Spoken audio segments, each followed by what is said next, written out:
Pour ce dernier topo, je vais en fait répondre à quelques objections très classiques et terriblement répandues contre le chapelet et le rosaire.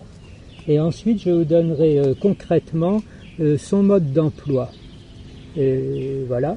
Et juste avant, pour vous faire sentir l'importance de la prière, je dirais non seulement pour notre vie spirituelle personnelle, mais aussi en rapport aux missions que nous assumons. Pendant 2 ans, j'ai été l'un des pères de l'équipe du séminaire d'Ars à la Société Saint-Jean-Marie Vianney. Eh bien, pendant ces 2 ans, il m'a semblé évident, et j'aurais pensé être malhonnête si je ne l'avais pas fait, de me lever toutes les nuits de 3h à 4h pour aller devant le Saint-Sacrement à la chapelle, puisque j'étais censé, dans la journée, former des futurs prêtres. Je m'étais dit, c'est une plaisanterie si il n'y a pas un ancrage énorme dans le Seigneur, puisque devenir prêtre, c'est revêtir le Christ et lui être identifié. On comprend que rien de ce qu'on peut faire ou dire ne peut réaliser cela, sinon en se plongeant en lui directement. Quand j'ai quitté ce service, j'ai fait mes nuits de nouveau en entier.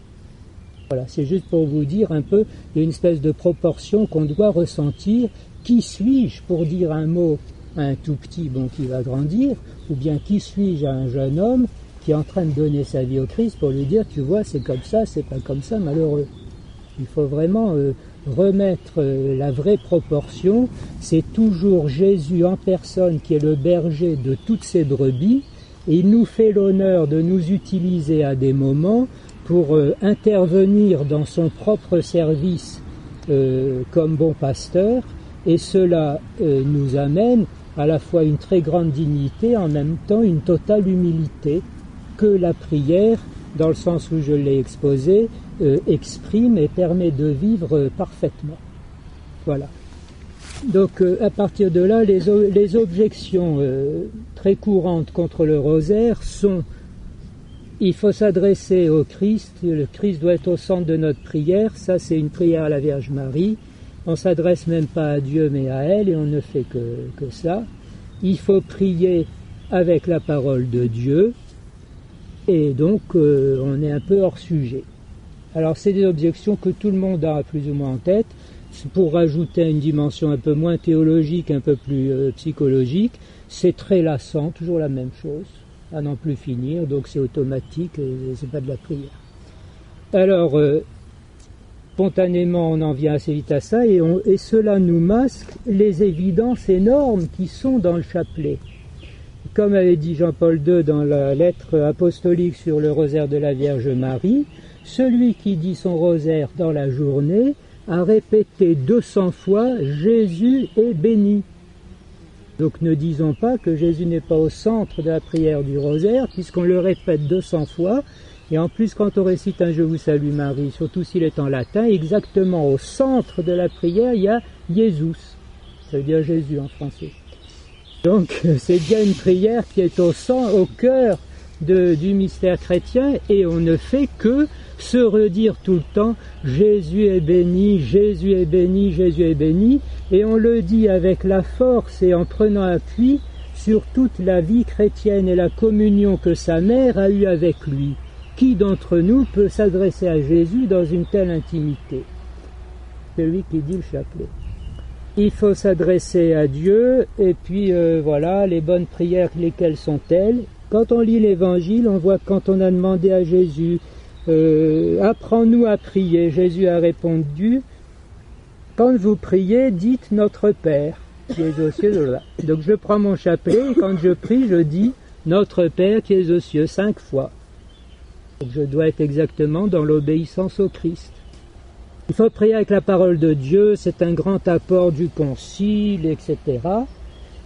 Et d'où vient notre Père? On vient de le dire, de l'Évangile. C'est donc de la parole de Dieu et de la quintessence de la parole de Dieu. C'est dans le Nouveau Testament et là-dedans dans les Évangiles. Donc je prie bien avec la parole de Dieu quand je dis mon chapelet, puisque je dis notre Père. Le « Je vous salue Marie » vient de Évangile selon saint Luc, chapitre 1. Je vous salue Marie, pleine de grâce. C'est donc là encore la parole de Dieu la plus pure, dans le Nouveau Testament et dans l'Évangile. Mais en plus, c'est mot à mot le message envoyé par la Sainte Trinité, par l'intermédiaire de l'un des premiers anges, donc Archange Gabriel, pour s'adresser à Marie. Donc je ne dois pas me tromper de beaucoup si je répète ces paroles en m'adressant à la Vierge Marie.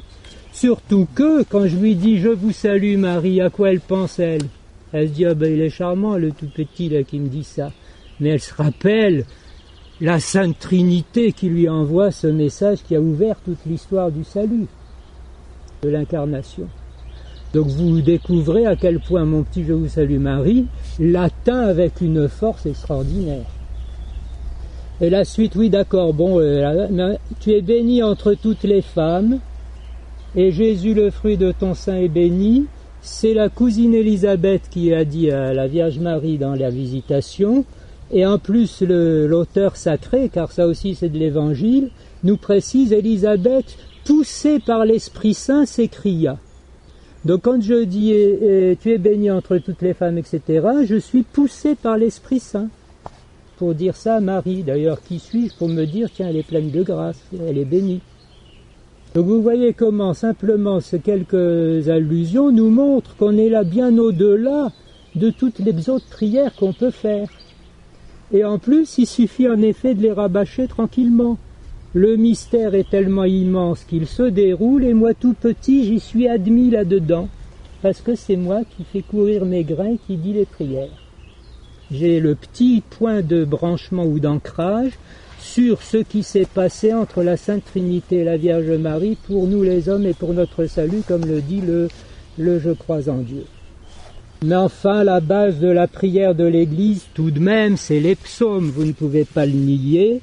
On a toute la liturgie des heures, tous les moines, moniales, prêtres, etc., tout ce qui prie dans l'Église le fait avec les psaumes. Oui, et pourquoi? Parce que dans les psaumes, nous trouvons le nom de Dieu à qui nous nous adressons, Adonai, Yahvé, etc.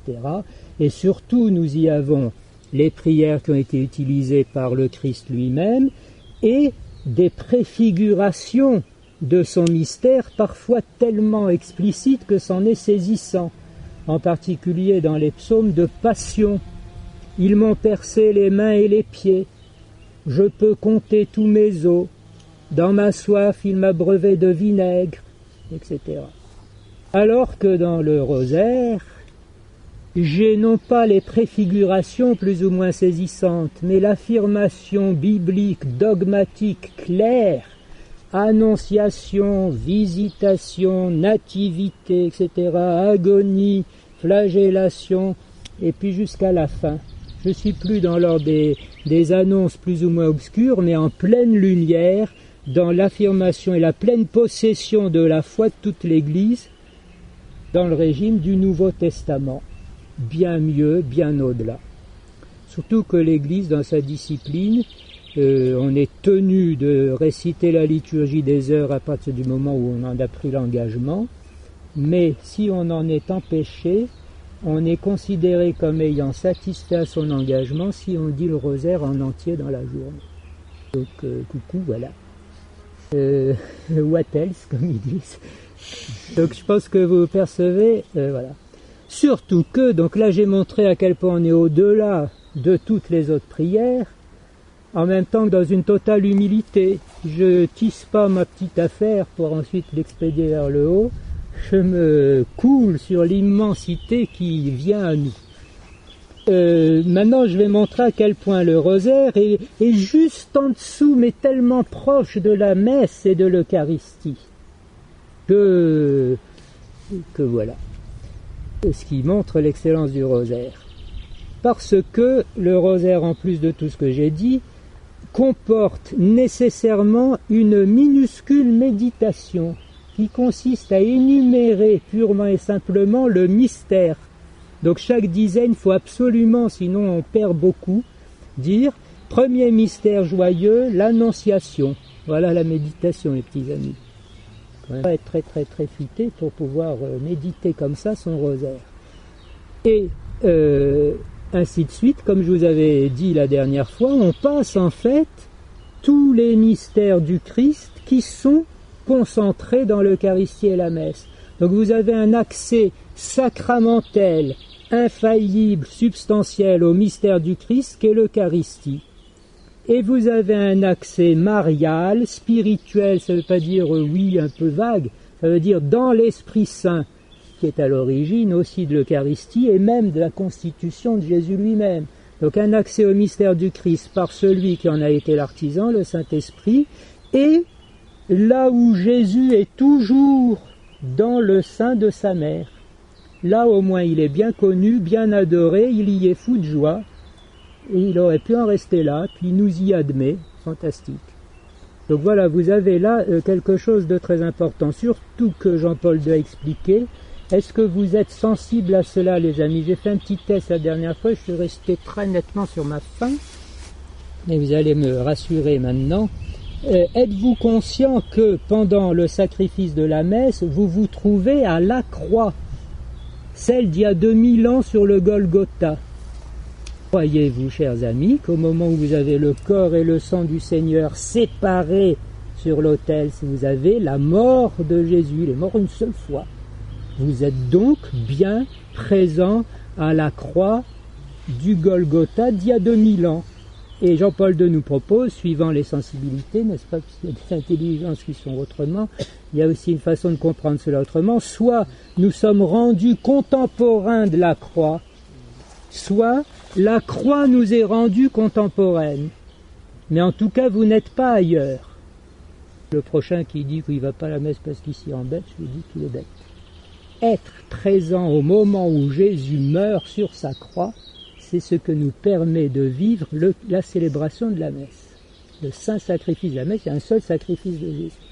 Eh bien, Jean-Paul II dit pareil pour les mystères du rosaire. Celui qui fait la méditation, donc non pas, oui, l'annonciation, etc. Premier mystère joyeux, l'annonciation. Celui qui prie comme ça, en entrant dans ce mystère, accède aux grâces, aux mystères et à ce qui s'est vécu au moment où ça s'est passé dans l'histoire. Donc me voilà dans la maison de la Vierge Marie au moment de l'Annonciation, non pas en imagination, mais spirituellement, c'est-à-dire dans l'Esprit Saint et par Marie, qui sont des personnes très concrètes et réelles. Pourquoi? Parce que les mystères de la vie du Seigneur Jésus, comme il est Dieu et homme, à chaque instant de sa vie, il y avait, dans l'instant qu'il vivait, infiniment plus que ce que l'instant chronologique pouvait supporter. Hein? C'était là, mais l'instant était complètement débordé par tout ça. Si bien que dans la marche du temps, à n'importe quel moment du temps, quand on évoque le mystère, on accède à tout ce qui débordait la petite date de l'an, je ne sais plus combien, en Galilée. Donc on a réellement des mystères infinis qui ont été vécus par le Seigneur dans le temps et qui sont toujours accessibles dans cette grâce de la méditation des mystères du Christ, représentés ou rendus accessibles et très faciles par le rosaire.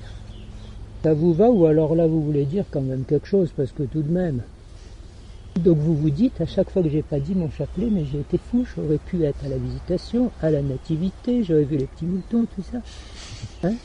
Donc toutes ces grâces-là qui sont le salut du monde, je peux me baigner dedans, ou alors me mettre sous la douche intitulée Visitation ou bien Agonie. Tiens, je suis très malheureux, mais alors dans ce cas, je vais prendre carrément l'agonie du Seigneur pour m'y retrouver un peu et n'être pas tout seul. Vous sentez, hein, comme on est dans la réalité même de Jésus qui est là. Alors, comment prier le rosaire maintenant? Je vous le redis encore une fois, ou bien vous l'avez compris. Est-ce que vous percevez ça, hein? Voilà. C'est un monde, en fait, dans lequel on entre, ou bien qui vient à nous, et dont la clé est d'autant plus efficace qu'elle est toute simple. J'ai bien dit que les enfants, il suffit, ils connaissent, ils ont une mémoire bien plus grande que la nôtre, et qu'ils apprennent très vite les mystères. Donc ils les disent, ils récitent la dizaine. À propos de Adonai, dans les psaumes, il y avait « Moi, dans mon chapelet, j'ai gloire au Père et au Fils et au Saint-Esprit ». Donc je connais le mystère de la Trinité dont les psalmistes n'avaient aucune idée. Tout petit loup à la meute, machin. Alors concrètement, vous avez compris qu'en fait le chapelet n'est qu'un prétexte à ce que les mystères du Christ se vivent actuellement en notre temps, je ne vais pas dire comme il y a 2000 ans, mais mieux qu'il y a 2000 ans. Pourquoi ? Parce qu'il y a 2000 ans, il y avait très peu de gens qui savaient qui était Jésus, et comme il n'était pas encore mort et ressuscité, il n'y avait pas l'effusion de la grâce. Alors que nous sommes consacrés, prêtres, prophètes et rois, nous savons ce qu'il est, etc., etc. Donc nous avons une participation à ces réalités que Jésus a vécues, beaucoup plus grande que ceux qui le voyaient et le touchaient en Terre Sainte. C'est pour ça que l'autre fois, je vous ai dit, n'est-ce pas, Jean-Baptiste est le plus grand des hommes, mais le plus petit dans le royaume est plus grand que lui. La raison est celle-là, tout simplement. Le grand Jean-Baptiste le montrait du doigt, eh bien nous le mangeons. Alors donc, ceci étant dit, il faut dire son chapelet, n'importe qui peut le dire, n'importe quand et n'importe comment. Tout est bon pourvu que on soit dans le chapelet. Alors donc le plus simple, c'est on le prend et puis voilà.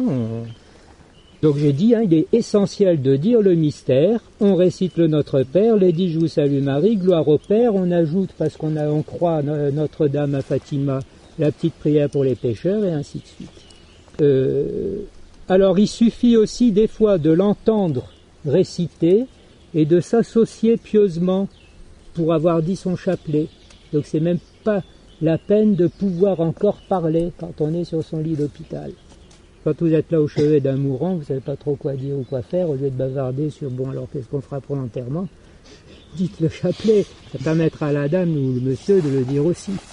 Enfin, c'est énorme, hein, mais c'est vraiment, il faut se situer dans cette plénitude-là et en même temps dans cette simplicité. Il faut dire le chapelet relativement vite. Si on perd le fil, on est perdu. Il ne faut pas faire attention du tout aux distractions. On s'en fiche. Le chapelet avance, la Vierge Marie est avec la Sainte Trinité, et tout ça grâce à moi. Donc je vais en être le grand bénéficiaire. J'ai fait ce que j'ai pu, évidemment, si je suis pris dans une contemplation magnifique, je ne vais pas te dire c'est en trop. Mais si c'est pas là, ce n'est pas grave, je vous rappelle que le don de Dieu est comme Dieu lui-même, invisible, insensible. Donc le chapelet, on se le récite. Il ne faut pas que ça traîne trop parce qu'au bout de 2 dizaines, on n'en pourra plus. J'ai pas fait purée, déjà la dizaine finie, j'ai pensé à rien du tout du mystère. Ça fait rien, il y en a encore 4 autres. Tu vas te rattraper. Et vous le sentez, la grâce extraordinaire que représente le chapelet, c'est qu'il nous emporte, une fois qu'on est dedans, la Vierge Marie s'arrange pour que tout tourne au mieux pour ses enfants, et en plus elle en profite pour les pécheurs. C'est ça la seule chose. Bon, ça c'est les choses un peu simples. Alors, on peut dire le chapelet 1 fois par jour, on peut se dire je dis 10 dizaines par jour.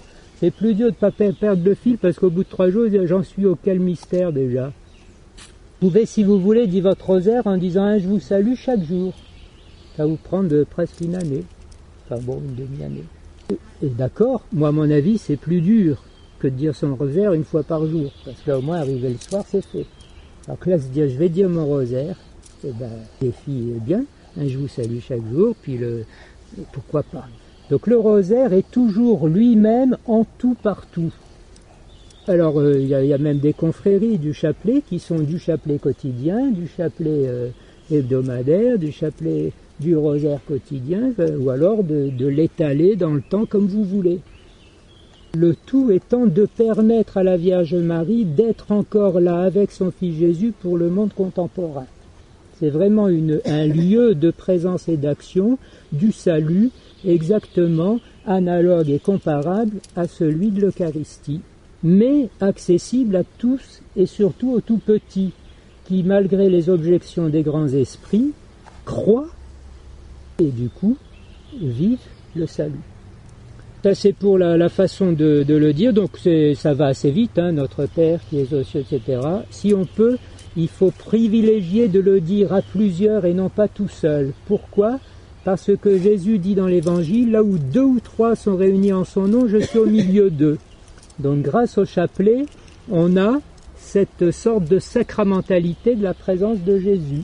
Donc c'est pour ça qu'on le dit plutôt. Alors vous avez dans les paroisses les quelques-uns qui viennent à l'église pour le dire, elles ont raison. Parce qu'il y a le plus de cette présence de Jésus au milieu de ceux qui prient ensemble. En particulier dans la famille. Les papes l'ont toujours dit, enfin vous êtes conscient du drame qui frappe les familles actuellement. Hein. Eh bien les papes ont dit depuis Pie XI, Pie XII, Jean XXIII, Paul VI, Jean-Paul Ier, Jean-Paul II, Benoît XVI et le pape François, en disant le chapelet, les familles sont remises dans la paix, dans l'unité. Voilà. Juste de dire le chapelet là comme ça, oui, il faut le croire.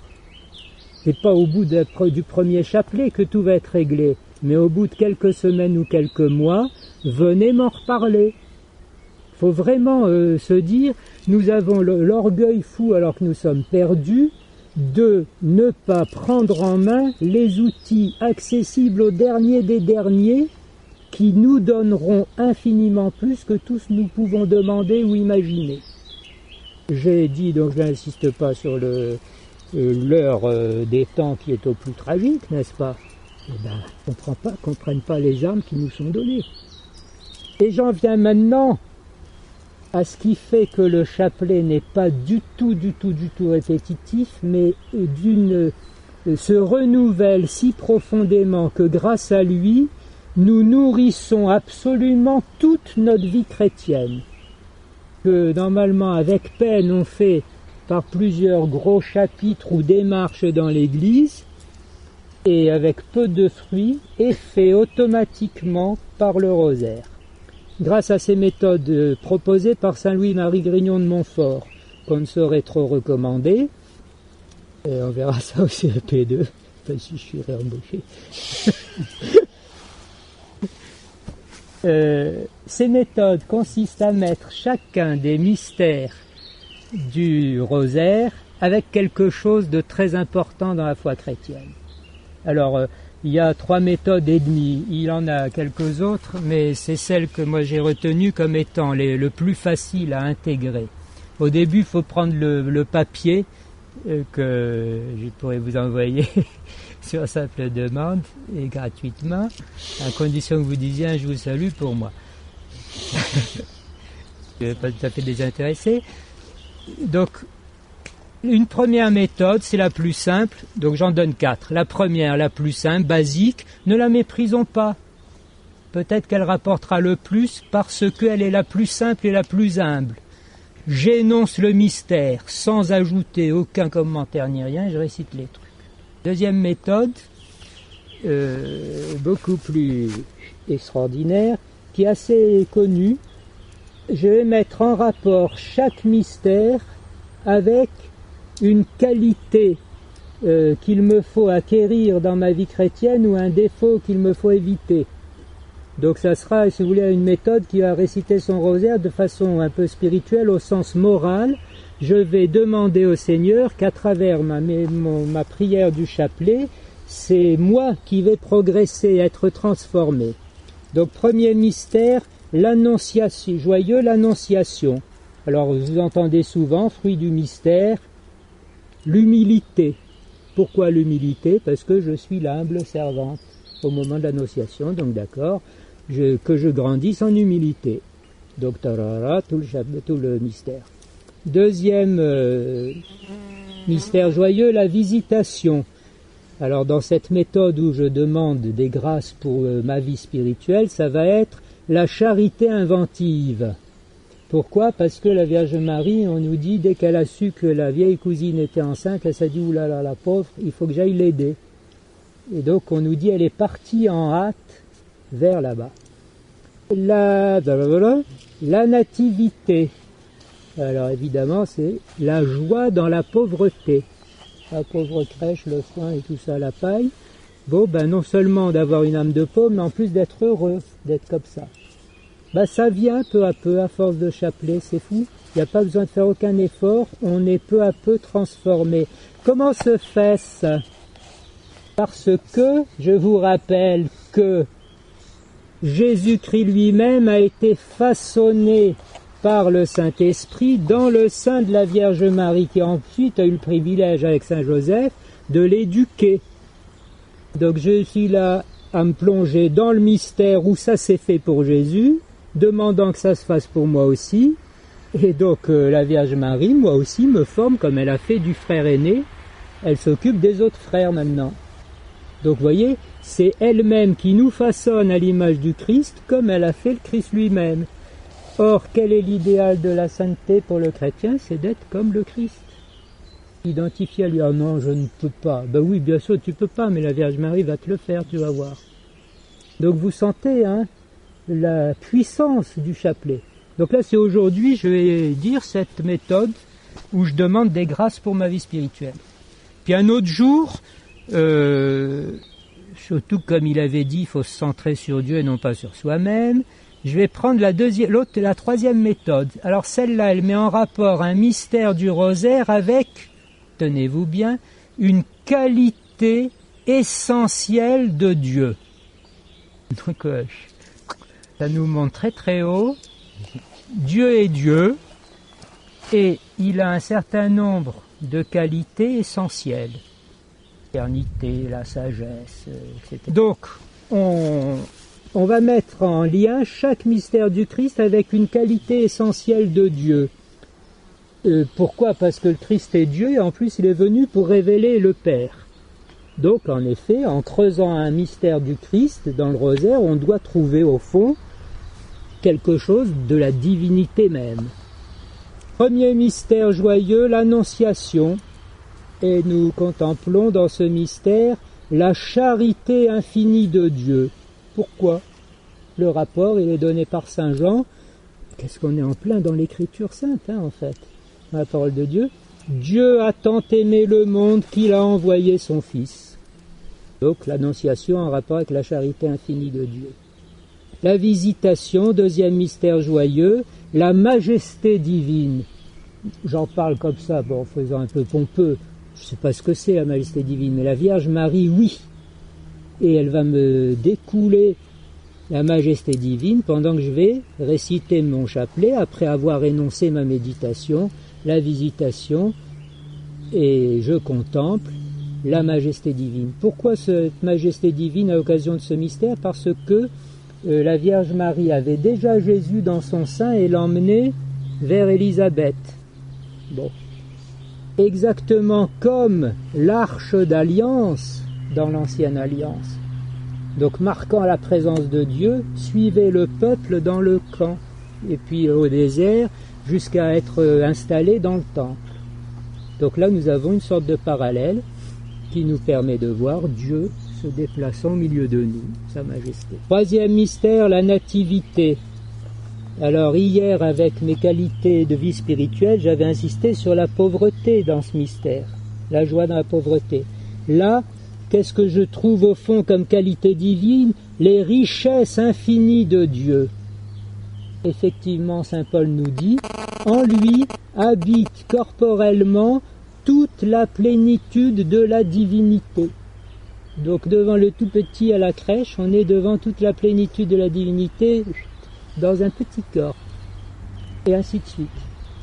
Donc là, soit j'énonce simplement le mystère, parce que je ne peux pas faire plus, soit je demande à l'occasion du mystère des grâces de ma vie spirituelle, soit à l'occasion du mystère je contemple une qualité essentielle de Dieu. Par exemple, le portement de la croix, nous contemplons la toute-puissance de Dieu. Donc vous voyez, il y a un petit rapport, et puis ça nous ouvre à... C'est les grands saints qui dans leur prière, s'occupent juste de regarder, mais qu'est-ce que Dieu? Eh bien on le fait en le disant, le chapelet, tout de suite, nous. Et peu à peu, ça nous habite complètement, et c'est notre monde. Et puis il y a encore une autre méthode qu'on appelle celle des clausules. Ça consiste à rajouter un petit mot dans le « Je vous salue Marie » qui va me faire penser à chaque fois « ping, ping, ping », tu es dans tel mystère. Alors, prenons par exemple l'agonie du Seigneur à Gethsémani. on va rajouter « Et Jésus agonisant, le fruit de vos entrailles est béni ». Je vous salue Marie, et Jésus agonisant, le fruit de vos entrailles est béni. Bon, le premier c'est facile parce que le deuxième, troisième, au bout de 5 ou 6 mystères, vous êtes partis sur, bon, après le camp, si j'ai pas loupé mon train, j'en ai là. Et puis Jésus agonisant, le fruit de vos entrailles est béni. Ah d'accord, me revoilà remis à l'agonie. Donc vous voyez le petit retour. C'est pour ça que je vous disais, peu importe les distractions, vous avez à chaque fois tout, soit les méthodes qui vous installent dans la grande optique choisie par la méthode, soit le petit coup de la clausule qui chaque fois vous dit c'est là-bas, c'est là-bas, c'est là-bas, c'est là-bas. Tu es là-dedans, là-dedans, là-dedans, puis après tu es dans autre chose. Vous imaginez quand même quelqu'un qui dans sa journée pense, non pas Seigneur donne-moi ci ou donne-moi ça, mais tu as fait ci et tu étais ça. Quel détachement, quel amour de Dieu, quel désintéressement, quelle belle prière. Donc les clausules. Et puis vous avez ensuite une méthode qu'on peut faire aussi, c'est simplement d'imaginer la scène. Donc mystère, ceci, la résurrection c'est difficile à imaginer parce que personne ne l'a vu. Pensez à la pierre qu'on a roulée devant le tombeau, 2 anges, la Marie-Madeleine en pleurs, etc. Donc je me balade dans la scène tout en avançant, mais je vous salue. Donc les pièges du chapelet, c'est d'en faire des vraies méditations que je fais moi. Alors le chapelet il dure 3/4 d'heure, 1 heure, et puis on ne le reprendra plus jamais. Il faut vraiment se dire, comme Jean-Paul II le récitait à Radio Vatican, au nom du Père, etc., on ne perd pas, il n'y a pas de temps de silence ni rien, on avance jusqu'au bout, c'est fait, entre 20 et 25 minutes, salut. Donc moi j'ai un temps de prière, voyez-vous, de 20-25 minutes par jour. J'aimerais bien que quelqu'un fasse l'expérience, dans une meute, pendant 1 année, que à chaque rencontre de la meute, au début et à la fin, on dise 1 dizaine de chapelets. En commençant un rosaire, en fait. Donc il y a 20 mystères, ça fait 10 rencontres. Et puis il y en a un qui se rappelle, on en était à la nativité, donc maintenant on prend présentation au temple, et ainsi de suite. Et quand on a fini le rosaire, on le recommence. Et on fait toute l'année comme ça. Eh bien, je vous fiche mon billet, comme on dit, qu'à la fin de l'année, tous, y compris les akélabes là-bas, auront énormément progressé dans toute leur vie spirituelle, en faisant que ce que je vous ai dit, aucune autre considération pieuse ou savante. Ça ne ferait que gâcher ce que Marie et Jésus sont en train de vivre ensemble à cette occasion.